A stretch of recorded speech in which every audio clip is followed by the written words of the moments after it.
Elle vous impressionne cette équipe de Brest par son parcours où pendant toute l'année on a dit oh, ça va s'arrêter et puis ils vont C'est être vous qui avez dit européens. ça, non? Non, beaucoup de gens ont dit, beaucoup de commentateurs. Moi, je fais le parallèle un peu avec la saison que nous, on a vécue, la Coupe de France, championnat. Et ce qu'ils sont en train de vivre, c'est fabuleux. Voilà. Et tant mieux pour eux. Je suis super content. Donc, et en plus, c'est un copain qui est à la tête de l'équipe. Mais c'est exceptionnel ce qu'ils font. Mais je pense que ils doivent se rendre compte de ce parcours parce qu'il ne faut pas avoir peur des mots. C'est une équipe de notre championnat à nous, hein. Voilà. Et j'ai le souvenir, moi, pas plus tard que la saison dernière, les saisons précédentes, on luttait avec eux. Voilà. On était au même niveau qu'eux. Ils se battaient avec nous pour ne pas descendre. Et puis là, ils font un parcours exceptionnel. Même si c'est vrai que c'est pas le plus grand championnat donc, ces dernières années, quoi, hein, mais ils ont 56 points. Si je regarde, les résultats de Brest, c'est 16 victoires, 8 nuls, c'est ça? Ouais, ils ont perdu que 7 fois. Ouais, c'est un parcours qui mérite le respect. Et puis surtout, pour eux, en tout cas, ils sont à leur place, quoi. Ils sont à leur place. Parce que j'ai même vu d'autres matchs. Pour exemple, le match qu'ils avaient disputé contre le PSG au Parc des Princes.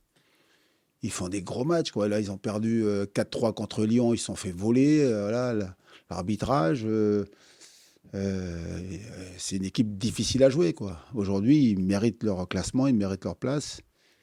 Et puis, c'est historique, quoi. Première Coupe d'Europe. Justement, JC disait, c'est un peu comme nous, ce qu'on a vécu Hmm. avec la Coupe de France, ou Toulouse, avec tout ça, c'est une saison. Il disait, je crois que ça sera difficile pour eux de Ah, durer. mais moi, après, je n'irai pas jusque-là. Moi, je ne sais pas ce que l'avenir leur réserve, hein. Je ne sais pas. En tout cas, c'est leur saison, quoi. C'est leur saison et tant mieux. Après, ce qui va se passer la saison prochaine, aucune idée. Aucune idée. Est-ce qu'on Des- peut, est-ce qu'on peut considérer que c'est un des plus gros exploits du football français du XXIe siècle? Parce qu'une équipe du deuxième... Il y a Montpellier en 2012 sur le début de l'ère QSI, Hmm. et tu en sais quelque chose. Hmm. Mais Montpellier avait joué la Coupe d'Europe juste avant, donc c'était pas non plus... mais Brest, qui était sur le papier catalogué comme une équipe qui allait jouer le maintien jusqu'au bout, se hisser, alors troisième, deuxième, on sait pas encore, mais être juste derrière le PSG avec ce qu'ils font cette saison, leur budget, Hmm. ces joueurs. Mais je l'ai dit, moi, les mots, après, on peut, les superlatifs, tu peux tout donner, quoi. Tu peux tout dire, quoi. Mais voilà, c'est exceptionnel, c'est fantastique. C'est un parcours hors norme. Pour une équipe avec ce budget, oui, voilà. Euh, je l'ai dit, hein, juste avant, il faut imaginer Nantes aujourd'hui voilà, jouer comme eux, là, et puis se retrouver à un moment donné troisième, voire deuxième du championnat, quoi. On a du mal. Ben, c'est ce qu'on a pensé avec Brest. Et ils le font. Ils le font. Voilà, c'est tout à leur honneur, hein. Moi, je suis admiratif, vraiment. Et puis, tu dis jusqu'où ils peuvent aller. C'est pour ça qu'on dit toujours, c'est une saison. Oui, c'est leur saison. Mais on ne sait pas ce qu'ils vont faire l'année prochaine. Peut-être qu'ils vont récidiver, on ne sait rien. En tout cas, dans la gestion, c'est un peu euh, anachronique, j'ai envie de dire, en termes de trading. Ils auraient pu vendre deux joueurs à l'hiver et puis avoir une deuxième partie de saison plus difficile. Ils ne l'ont pas fait. C'est aussi un choix un peu euh, étonnant. Non, non, non. Moi, je trouve que. Mais c'est à l'image de ce qu'est ce club de Brest. Ils n'ont jamais fait parler d'eux. C'est un club qui travaille bien. Donc avec des présidents qui sont discrets, on ne les voit pas beaucoup, les deux frères là, le Saint, ils ont Lorenzi qui est aujourd'hui directeur sportif qui est chargé donc de gérer le club, chacun est à sa place, ouais, je veux dire ils travaillent super bien quoi. Et là le fait que cet hiver ils n'aient pas vendu les Smelou, c'est un message fort aussi donc au groupe. Alors le joueur, comme on dit, hein, il a fait la gueule peut-être 15 jours et puis après il est rentré dans le rang parce qu'il voit que l'équipe performe. Et puis finalement, là, aujourd'hui, il dit heureusement que je ne suis pas parti à Rennes. Peut-être. Mais voilà, c'est des gens qui travaillent bien. Et on ne les entend pas. Et puis surtout, voilà, ils sont récompensés par cette qualification historique en Coupe d'Europe. Moi, je dis ça parce que je connais bien ce club, hein. Moi, dans les années 83-84, on jouait. Il y avait la génération des Leroux, voilà, Bosser, Paul Le Guen, les jeunes qui étaient là. Oui, il y a des Guégan, tout ça et tout, et Cabanas, après il y a eu, donc, et puis de les voir aujourd'hui faire la Coupe d'Europe, ben bravo. Eux, ils ont entendu souvent parler de la génération 87, là, qui avait fait le meilleur classement. Ils étaient quoi, 7e, je crois? Voilà, 8e. Donc enfin, voilà, maintenant, ils sont passés devant eux, quoi. Et ce qu'ils font, c'est remarquable, vraiment. Et dans le jeu, parce que, comme vous le disiez, ils n'ont rien volé, ils ont mérité leur place de par leur jeu. Qu'est-ce que vous appréciez, vous, comme entraîneur, dans ce que développe Brest sur le terrain? Ben, la grande qualité de cette équipe, c'est une équipe très généreuse.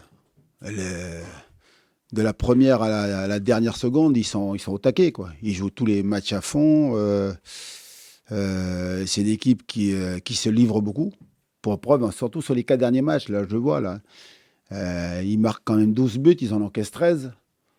Il y a 2 victoires, 2 défaites, donc c'est une équipe qui joue les coups à fond, quoi. Voilà. Alors bien sûr qu'à domicile, en plus, ils sont poussés par leur public, là, un public très chauvin, qui arrive à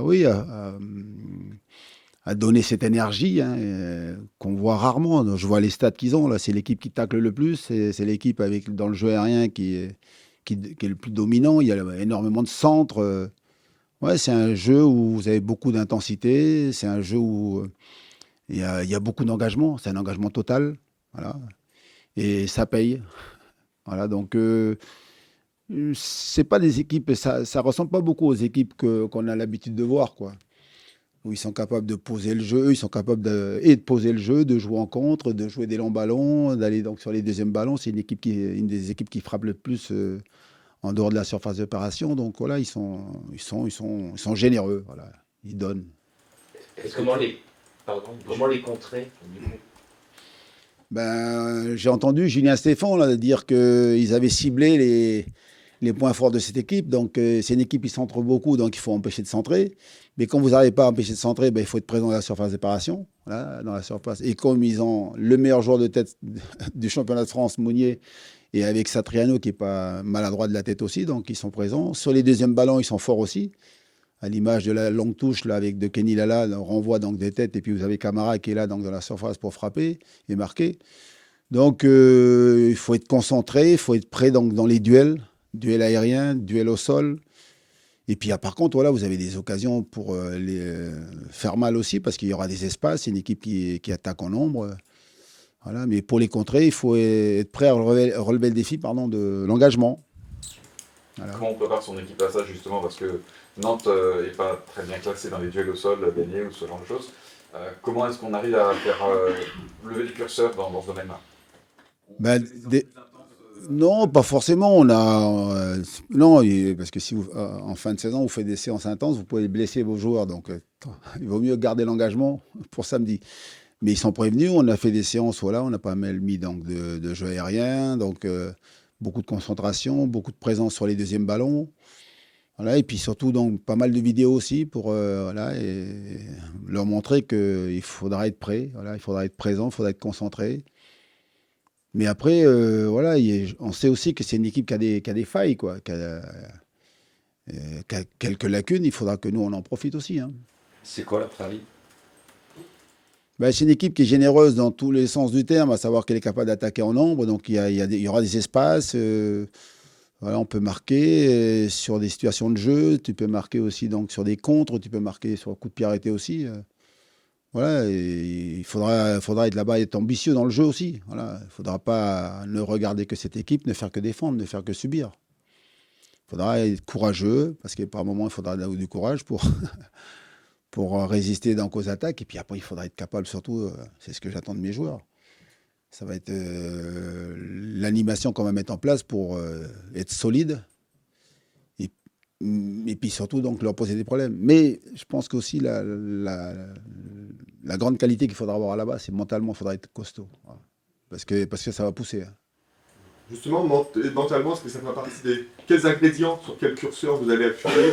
Le mental, parce qu'on aura une équipe euphorique en face, donc leur mettre à l'envers. Votre maintien, le côté... Oui, il y a tout ça. Quoi. Ben déjà, nous, on joue toujours pour notre survie. Hein.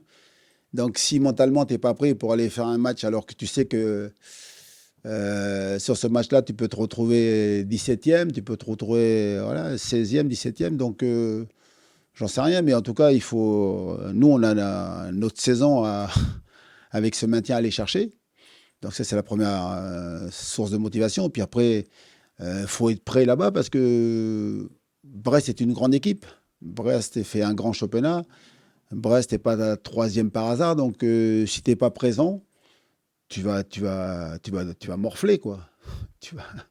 Donc, il faudra être prêt à relever le défi du combat, là, combat aérien, combat au sol. Et puis surtout, après, il faudra être capable aussi, on parlait de courage, de force pour aller leur poser des problèmes. Parce que la logique comptable et psychologique, elle est que Brest gagne ce week-end. Voilà. Ben, c'est superbe. Et c'est pour ça que ça, c'est une motivation supplémentaire. Tout le monde s'attend à ce qu'on perde là-bas. Ce qui est normal, vu le classement qu'il y a et l'écart qu'il y a entre Brest et nous. La logique voudrait que... Voilà. D'ailleurs, peut-être qu'on ne va même pas se déplacer. Hein. Ça ne sert à rien. Voilà. Pour cet objectif maintien, et justement, est-ce que le calendrier avec le 2e, le 3e et le 4e à jouer sur les 3 dernières journées, il est problématique pour vous ou pas? Ah non, au contraire. Moi, j'adore, moi. Nous, on va faire la Ligue des Champions, vous imaginez? Ça fait rire. Hein. Non, mais voilà. Mais moi, je préfère, très honnêtement, je préfère jouer ces matchs-là que d'avoir à jouer, c'est bête à dire, mais de jouer Metz, de jouer Le Havre, de jouer Lorient. Tu joues avec la peur au ventre, tu joues avec des matchs où tu dis la moindre erreur, ça a des conséquences terribles. La préparation de la semaine, elle est difficile, vous avez vu, là. Donc là, tout le monde est heureux, il fait beau, il y a les enfants qui viennent nous voir, donc voilà. Et puis on a les cartes en main, et puis tu vas jouer des grands matchs. Donc par contre, il faut élever ton niveau. À tous les niveaux, hein. Ton niveau de jeu, ton niveau de concentration, ton niveau mental. Voilà, mais par contre, c'est fabuleux de jouer ces matchs-là. Alors, on ne dit pas qu'on va être devant eux. Et sur la fin de saison, Lille, Brest et puis Monaco, ils seront devant nous. Mais sur un match, voilà, comme a dit votre confrère, de toute façon, on a perdu, on a 0 point. On peut qu'aller chercher 1 point, voire 3 points. Est-ce que vous sentez que vos joueurs partagent cette envie de jouer ces gros matchs-là contre des grandes équipes? Ben, je crois. Quand on est compétiteur, tu as envie de jouer des grands matchs. Voilà. Tout le monde, là, on a vu hier la Ligue des Champions, tu vois, donc avant-hier la Ligue des Champions. Tout le monde a envie de jouer ces matchs-là. Nous, on a eu la chance de faire la Coupe d'Europe, là, donc on a goûté à ça. C'est fabuleux. Alors nous, c'est notre petite Ligue des Champions, voilà. Et les joueurs, bien sûr, si vous leur demandez est-ce que tu préfères jouer contre Metz, jouer contre Brest, ils vont te dire, même si ça va être très dur contre Brest, mais on préfère jouer des matchs contre Brest, hein, pour voir est-ce qu'on est au niveau, quoi. Quand tu es compétiteur, tu as envie de toujours te mesurer contre plus fort que toi. Et Brest est archi favori, hein, de toute façon, dans ce match, hein, contre nous. Hein. Donc vous n'avez rien à perdre. On a tout à gagner. Tout à gagner. C'est jamais facile de donner ses qualités ou ses défauts, mais est-ce que vous avez le sentiment qu'une de vos qualités, c'est cette capacité à empêcher vos joueurs de jouer avec la peur au ventre?